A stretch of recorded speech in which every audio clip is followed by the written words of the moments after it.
Hello दोस्तों, आज हम बात करने वाले हैं एक ऐसे डर को लेकर जो यदि सच हो जाए तो ना कि सिर्फ हमें मेंटल और फिजिकल तकलीफ होती है बल्कि आर्थिक और सामाजिक तरीके से भी तकलीफ होती है। जी हाँ, आज हम बात करने वाले हैं अनचाहे गर्भावस्था को लेकर, अनवांटेड प्रेगनेंसी को लेकर। और इसका इम्पैक्ट अपने लाइफ पर इतना होता है कि जब यह अनचाही गर्भावस्था रह जाती है तो जब तक हम उससे छुटकारा नहीं पा लेते हैं एक अलग मानसिक दबाव में जीते हैं। मैं डॉक्टर विक्रांत जायसवाल आप सभी का स्वागत करता हूं हमारे कुसुम श्री नर्सिंग होम इस यूट्यूब चैनल पर। दोस्तों, जब हमें पता है कि इस डर का खतरा इतना ज़्यादा है तो क्यों हम मोल लेते हैं ये खतरा? क्या आपको पता है? इसका जवाब बहुत ही आसान है। हमें यदि पता चल जाए कि कौन सा पीरियड होता है जिस दरम्यान संबंध रखने से गर्भ रुक सकता है तो मुझे लगता है यह डर से हमें आज़ादी मिल सकती है। आज हम नेचुरल मेथड के बारे में बात करने वाले हैं जिसका इस्तेमाल करके हम अनचाही गर्भावस्था से दूर रह सकते हैं। आज हम जिस नेचुरल मेथड के बारे में बात करने वाले हैं यह मेथड को सेफ पीरियड या रिदम मेथड के नाम से भी जाना जाता है। इस मेथड में आपको डॉक्टर की मदद की ज़रूरत नहीं होती है, कुछ डिवाइस नहीं लगाना होता है और आपको कोई ड्रग लेना नहीं होते हैं और इसका कोई साइड इफ़ेक्ट भी नहीं होता है।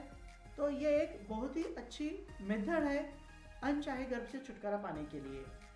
दोस्तों, इस मेथड का सबसे अच्छा जो पहलू है वो यह है कि आपको आपके पार्टनर का सपोर्ट लेना होता है।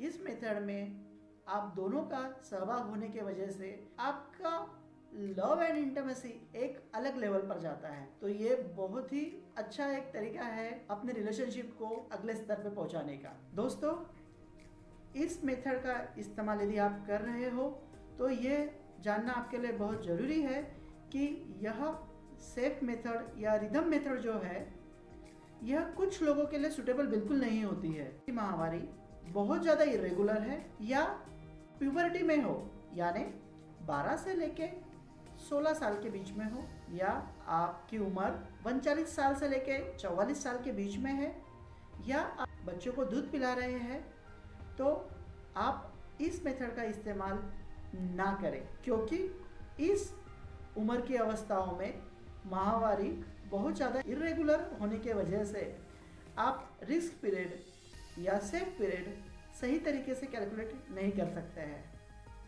दोस्तों, आप जब भी यौन संबंध बनाते हो तो कम से कम एक बात का ध्यान रखना बहुत ज़रूरी होता है आपके पार्टनर का, यदि आप जेंट्स हो तो, और यदि आप लेडीज़ हो तो आपको यह याद रखना है कि माहवारी का कौन सा दिन है।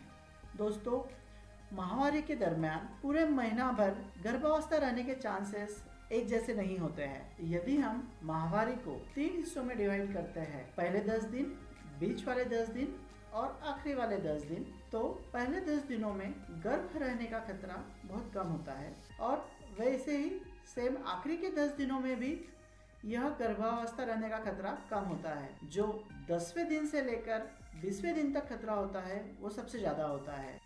एग्जाम्पल के तौर पे यदि आपकी माहवारी 1 तारीख को आई हुई है और आपके माहवारी का साइकिल 28 से 30 दिनों तक का नियमित है तो 1 तारीख से लेकर 10 तारीख तक और 21 तारीख से लेकर 30 तारीख तक आपको गर्भावस्था रहने का चांस बहुत कम है और 11 तारीख से लेके 20 तारीख के बीच आपको गर्भावस्था रहने का खतरा सबसे ज़्यादा है। और इस पीरियड में, यानी जो हाई रिस्क पीरियड होता है माहवारी का 11वें दिन से लेके 20वें दिन तक, यदि आप नेचुरल मेथड का इस्तेमाल कर रहे हैं और साथ में कंडोम का इस्तेमाल करते हैं तो आपको गर्भावस्था रहने का खतरा सबसे कम रहता है।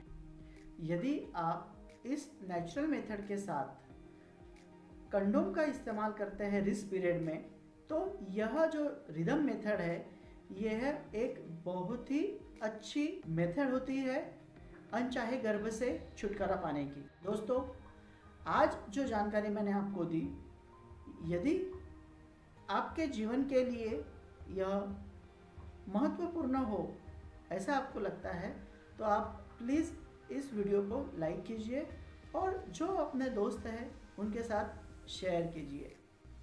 दोस्तों, बहुत ही जल्द यदि कोई भी मेथड इस्तेमाल करने के बाद गर्भावस्था रहने का चांस ज़्यादा होता है तो ऐसे वक्त इमरजेंसी में कौन से कॉन्ट्रासेप्शन यूज़ करना है, या यदि कॉन्ट्रासेप्शन फेल हो जाता है और प्रेगनेंसी रह जाती है तो अर्ली प्रेगनेंसी में अबॉर्शन करने के लिए कौन से तरीके होते हैं, उस पर वीडियो अपलोड करने वाला हूँ। तो मेरी रिक्वेस्ट है आपसे, यदि आप इस वीडियो के अपडेट के बारे में जानना चाहते हैं तो चैनल को सब्सक्राइब जरूर कीजिए। Thank you very much.